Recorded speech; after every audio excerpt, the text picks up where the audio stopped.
We're touching down in New York City. Only be there for just one day. Gotta see a girl I used to know there. Please, Mr. Pilot, can I go now? We'll be on our way. We'll be on our way.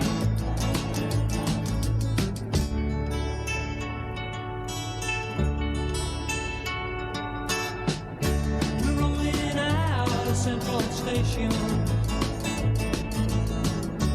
chasing time on a westbound train,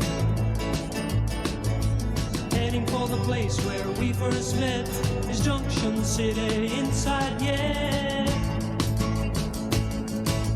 We're gonna fly. We're gonna fly. The minutes pass, the more I'm wanting you. I've spent all my days just loving you. Telegram comes, says you'll be there today. Pack my bags and I'm on my way. We're rolling into Junction City. Been chasing time on a railway line, heading for the girl I can't forget. A fast phone call and the meeting said, we'll fly away. We'll fly away.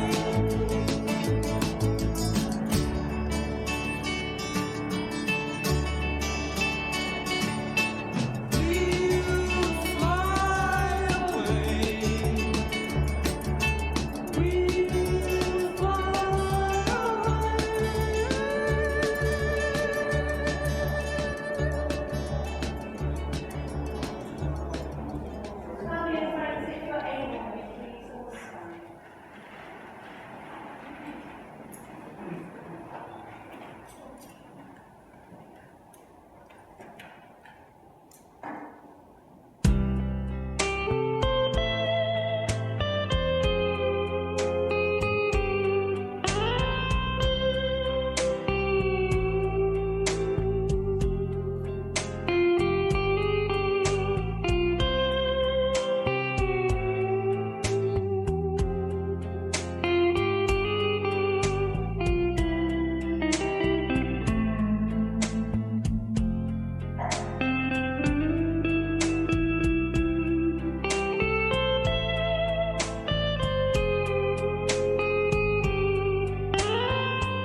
Thank you for being here this afternoon at Beckenham Crematorium to honour the life of Alan Edward Kirkham, known to some of you as Al. Not only do we have you here in this chapel, we are also welcoming other family and friends who are joining this ceremony online and are very much part of today, as far away as Australia and the United States. Wherever you are in the world, a very warm welcome to you all. Your presence is acknowledged, felt, and appreciated. Today we come together to celebrate Alan's life, a man who was deeply loved and will be greatly missed. He was a devoted husband to Phil, a proud and caring father to Mark and Emma, a doting pops to Annie and Ed, a wonderful neighbour and treasured friend, and not least, a loyal companion to Derek the dog. We are here today to say goodbye to Alan, to remember him and hold his memory dear with the weight of our grief, and celebrate the 84 years we were so blessed to share with him. Death may have stolen away the future that we anticipated and hoped for with Alan, but it cannot rob us of the relationship that we shared. I know this is a very difficult day as you come to terms with your loss, and that many of you will have walked an unthinkable path in anticipation of today's ceremony. Saying goodbye will hurt, but you are not alone, because today we say goodbye to Alan together. Though we grieve today, we are held by the love Alan gave, a love that endures beyond our loss. And how meaningful that we have Alan's favourite guitar with us here on this day. So let us begin Alan's ceremony with a tribute by Emma.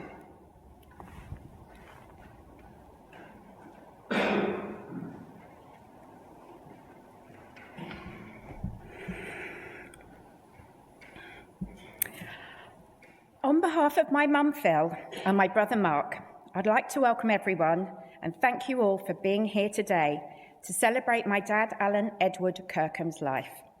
My name is Emma, and I'm immensely proud that Alan was my dad.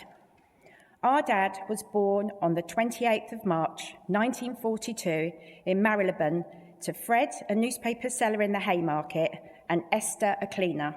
He had 4 sisters and 2 brothers. I've been reliably informed as the youngest, he was also the most spoilt. He had a very happy and carefree childhood, growing up in the streets of central London. One of his great joys was climbing into the posh houses in nearby Hamilton Terrace in St John's Wood and scrumping their apples.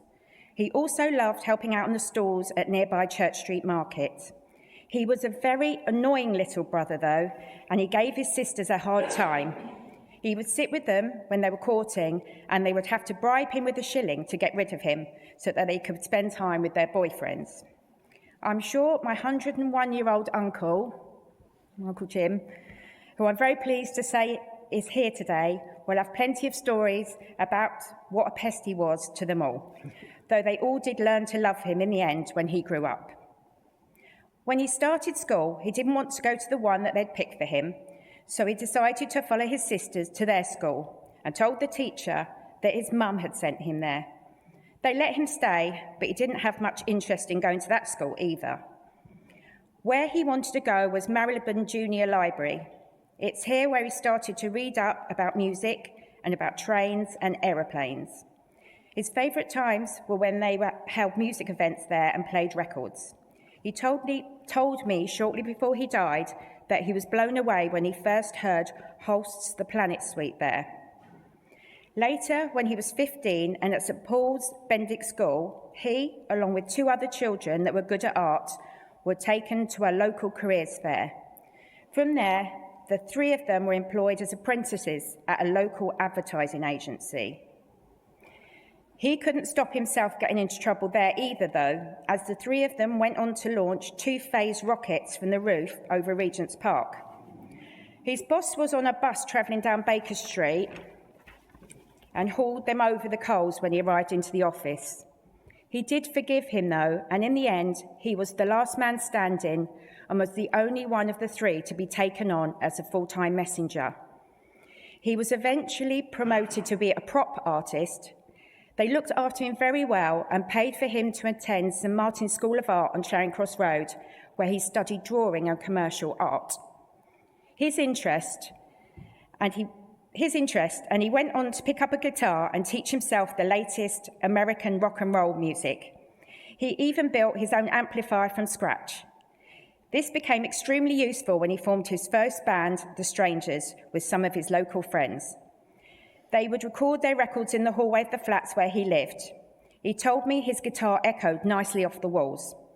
Luckily, their flat was only 20 metres from their local pub, the Richmond Arms, where they held their first gigs, mostly to family and friends. He would later go on to join another Paddington band, the Astronauts. They enjoyed more success, winning their local Spotlight on the Bands competition at their local cinema. By 1962, he'd moved onto a local Soho newspaper called Scene, owned by Peter Cook and Nicholas Luard, and started designing for them in one of the rooms above their establishment club. He had found his calling. He loved designing the newspaper and being around the sights and sounds of Soho in the 60s. It was in 1966 that Alan went along with one of his bandmates to a house party in Kilburn. My mum and my Uncle Martin had made most of the time of my nan being back in Ireland, and they invited half the neighbourhood round to theirs. My dad met my mum there that night, and from then on, they were inseparable. 3 years later, in 1969, they got married in my mum's church in Quecks Road, Kilburn, and then they were offered a flat in a place called Penge. They had no idea where Penge was, but the chance of having their own space was too good an opportunity to miss, even though they both had to leave behind their family and friends. They settled into life in South London. The next year, Mark was born, followed later by me, and so began family life. My dad's days were filled with work, but also with trips out, visits to family, and playing in bands. He was a very hard worker and would take on lots of freelance work, as well as having a full-time job. So we didn't get to see him as much as we would have liked to growing up. What it did mean is that the work he brought home was invariably spread across our dining room table, and there started my journey into becoming a magazine designer. My dad would spend endless hours with me showing me how to design. He let me have a go and had endless patience when I was trying to learn. His love of his work rubbed off on me. I will be forever grateful that he taught me more than any art college ever did, and gave me a career that I still love and enjoy today. He also gave me and my brother a love of travel. For him, the journey was just as important as the destination. He especially enjoyed, in his own geeky way, travelling on different trains and planes. He travelled the length and breadth of the country with Mark. He even took him on his first football special to Anfield, so he could see Liverpool beat Spurs in the FA Cup in 1985. In later years, and when we'd finally both left home, my mum and dad would enjoy many holidays around Europe, to the States, and of course over to Australia to visit Mark and Di, Mark's partner, and to see his brother and sister who had emigrated there as £10 Poms. When I became a mum and moved back to Beckenham, my dad was a constant help and support in our lives. He loved his new role as doting granddad to Annie and Ed. As a busy mum, I do not know how I would have managed without him and my mum's love and practical support. He was always there to run the kids around, help put shelves up in the bedroom, always ready to make his legendary cheese on toast or to cater for our whole extended family with the most amazing fry-ups on a Sunday morning. He grew another family in recent years when he became dog dad to Bertie and later to Derek, and he met a whole new set of friends with my mum on their daily walks around our local park. It was only last year that my dad played his last gig at the age of 83 with his longest running band, the Elderly Brothers. His music and his guitars gave him so much joy. He loved playing them, building them and shopping for them. And he was never happier when he was just popping uptown to Denmark Street to have a look. He was a quiet man, but when he played the guitar, he was loud. In recent years, when his hearing wasn't as good as it used to be, his playing could be heard down the street. So apologies to all the neighbours from Durban Road who had to turn their tellies up over the noise. We are so grateful to see so many of his dog family, Bam family, neighbours, family and friends here today to celebrate his life. When he made the decision on New Year's Eve not to go ahead with treatment and to go forward with palliative care, he said in the hospital to my mum and I that he had had a very good life, and he meant it. He was so unbelievably cheery and calm through his last few months. My mum, Mark and me will always treasure the time that we got to spend with him. Just a few weeks before he died, he was having a good day and he came downstairs to fix the dining room chair. A week later, he tuned his guitar and played and sung the song that he wrote and named after me when I was born. In all those years, he never played it. Sorry.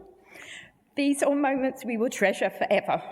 He gave all of us the understanding that love is not something you announce, it's something you do, over and over, without making a fuss, and I don't believe for a moment that he's gone. Something that's steady, that quietly bright, that real, it doesn't just stop, it changes shape, it travels with us. The gentlest, most quietly stubborn, most endlessly generous man. You had a very good life, and we are very blessed that we were part of it. Thank you. Did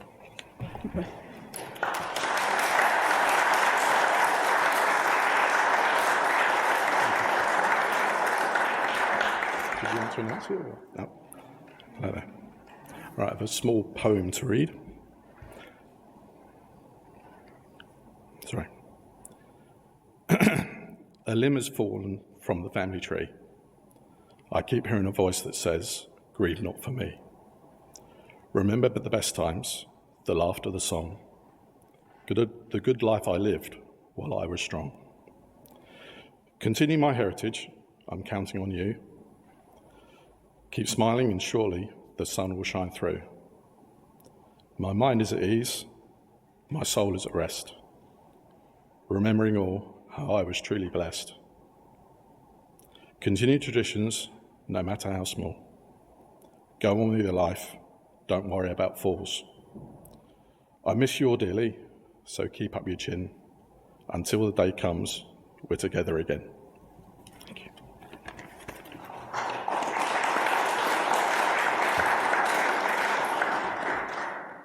Thank you, Emma and Mark. We're now going to hear a poem for Pops from Annie, which will be read by Imelda. Thank you.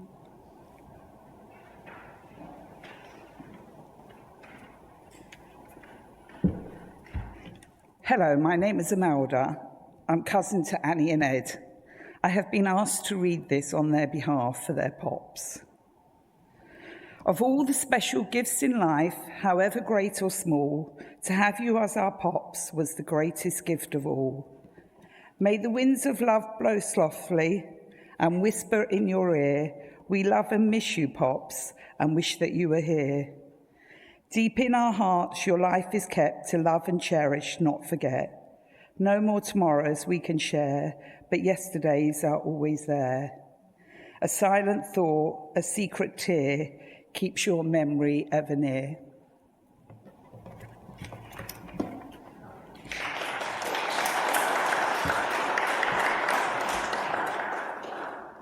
Thank you, Imelda. Thank you, Annie and Ed. As we remember Alan today, let us celebrate not only who he was, but also what his life meant and will always mean.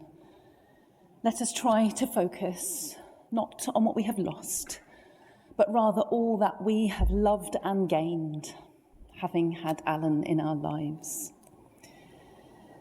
So let us hold Alan in our hearts as we take a moment to look back and remember the part he played in the story of your lives.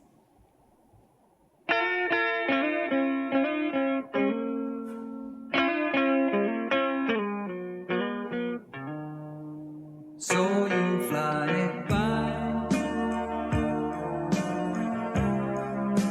flash of turquoise blue, I just had to try to keep your life in view.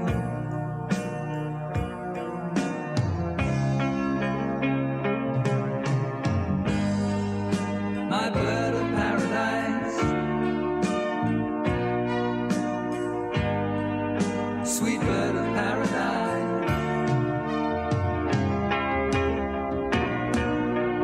wish that I could fly.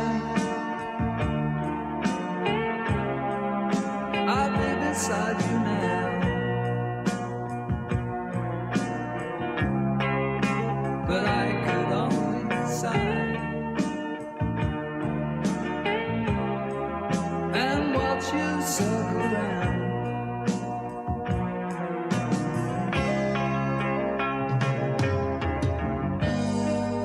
My bird of paradise, sweet bird of paradise, my bird of paradise, sweet bird of paradise, my bird of paradise.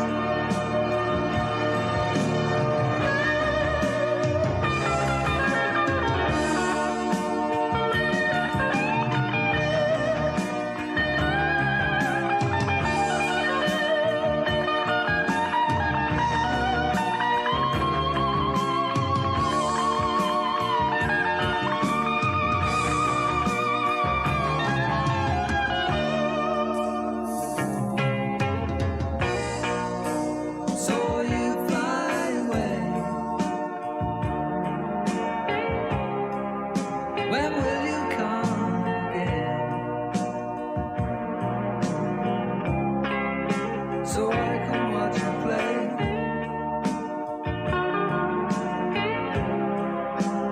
in the pouring rain.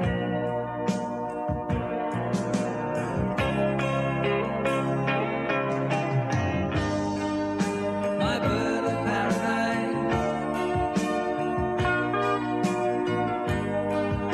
sweet bird of paradise, my bird of paradise, sweet bird of paradise,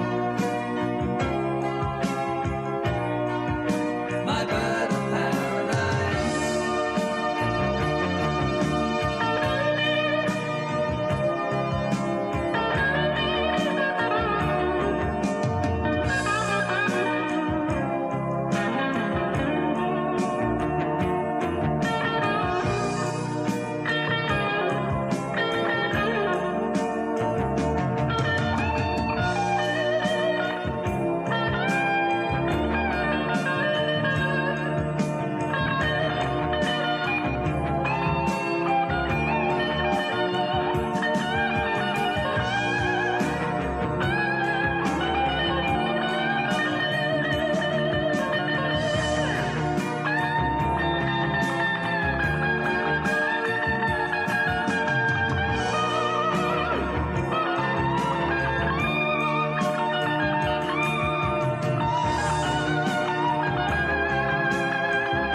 Thank you, Emma, for making that beautiful tribute. For those of you who wish to, I invite you to join in the response, "We will remember him." In the rising of the sun and in its going down, we will remember him. From the moment we wake till we fall asleep, we will remember him. In the blowing of the wind and in the chill of winter, we will remember him. In the opening of buds and in the rebirth of spring, we will remember him. As the days grow longer and the outside becomes warmer, we will remember him. In the blueness of the sky and in the warmth of summer, we will remember him. When we are comforted by the sun that shines down on us, we will remember him. In the rustling of the leaves and in the beauty of autumn, we will remember him. From the time in which we feel the cool, crisp breeze and see the colour of the leaves, we will remember him. We now come to the part of the ceremony where we must say our final goodbyes to Alan.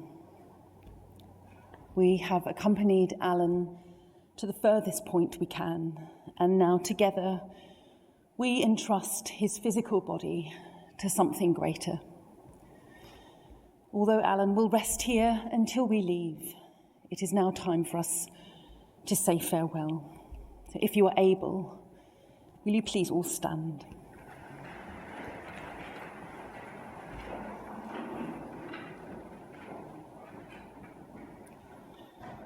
Alan Edward Kirkham, we have been remembering with affection and gratitude the life we spent with you, recalling the love and the happiness that you gave us.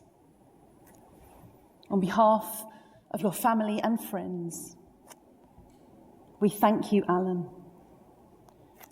Your life we have honoured, your departure we have to accept. Your memory we will forever cherish. In grief at your death, and with gratitude for your life and the privilege of sharing it with you, we let you go. You are no longer bound by this world, no longer tied to one place or one time, but free. You leave us with the love of your family and friends, and with warm and loving memories that will never fade. To everything there is a season, a time to be born and a time to die. Here in this last act, we commit your body in the hope for resurrection to eternal life through Jesus Christ. Rest now at the end of your days. Your work is done. Rest in the hearts and the minds of everyone here who loved you. May you travel on with a certain knowledge that our love goes with you. And until we meet again, may you forever be at peace. God of mercy, Lord of life, you have made us in your image to reflect your truth and light. We give you thanks for Alan, for the grace and mercy he received from you, for all that was good in his life, for the memories we treasure today. Your mighty power brings joy out of grief and life out of death. Look in mercy on Alan and all who mourn. Give them patient faith in times of darkness. Strengthen them with the knowledge of your love. Amen. Please take a seat.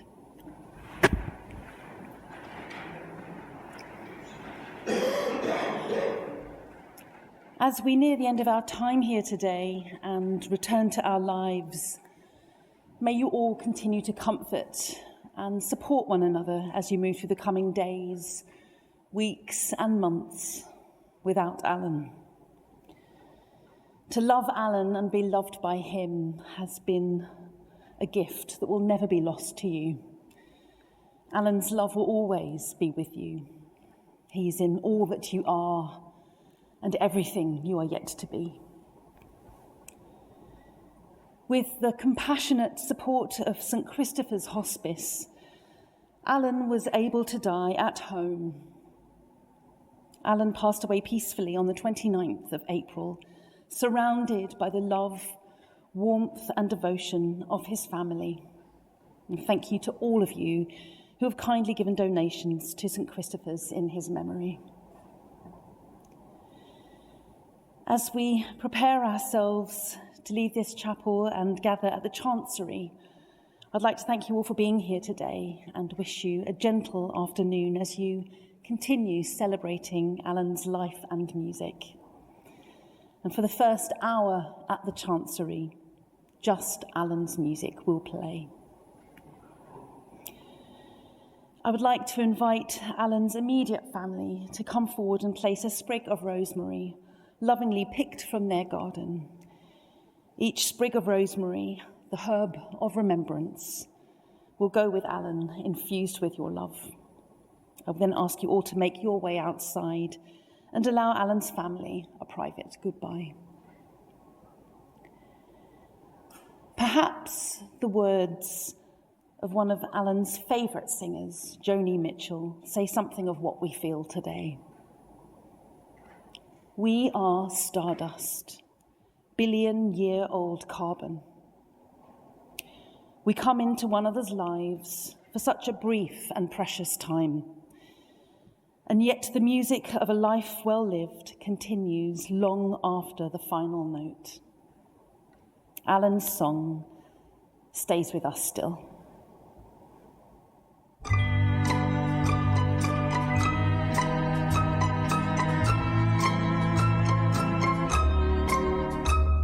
The sun is out, the sky is blue. There's not a cloud to spoil the view, but it's raining,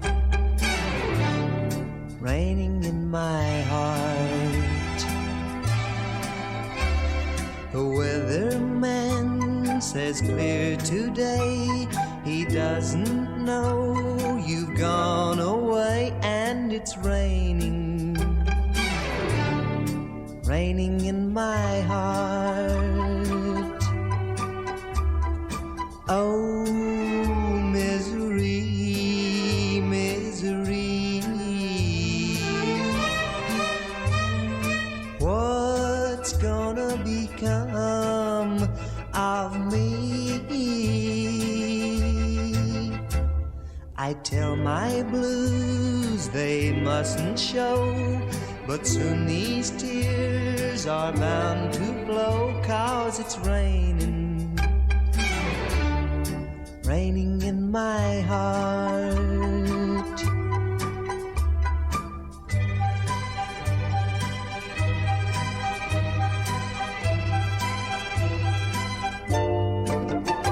But it's raining, raining in my heart.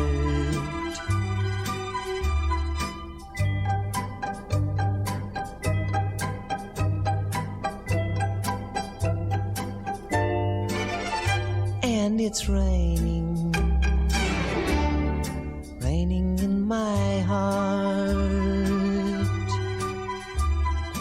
Oh, misery, misery. What's gonna become of me? I tell my blues they mustn't show, but soon these tears are bound to flow, 'cause it's raining, raining in my heart, raining in my heart, raining in my heart.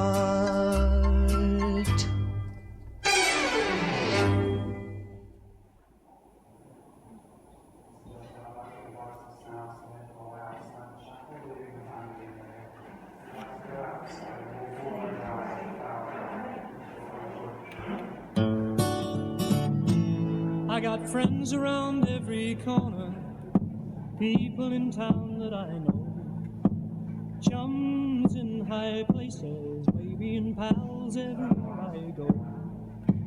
Called for them to gather in a happiness state or near. Howl out warmth and kindness, baby, and shout it loud and clear. I just know that they'll be joining in, that their hands will start joining in.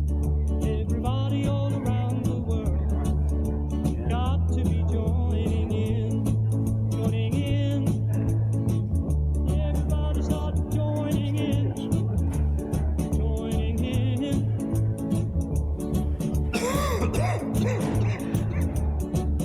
There's been a lot of sadness, a lifetime filled with blue. Raise the hand of gladness, baby, and get with the friendship mood. I just know that they'll be joining in, that their hands will start joining in. Everybody all around the world got to be joining in, joining in. Everybody start joining in, joining in.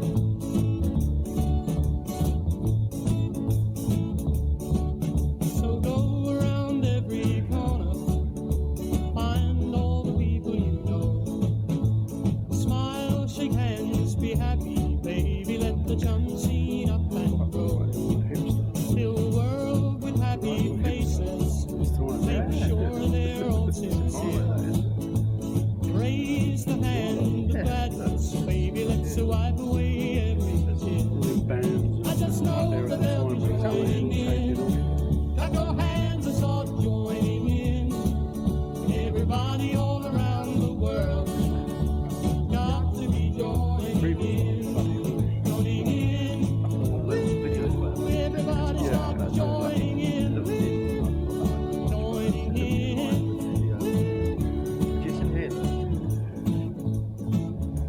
I know that's why, but he was. I don't think it was his song, but Yeah. playing that.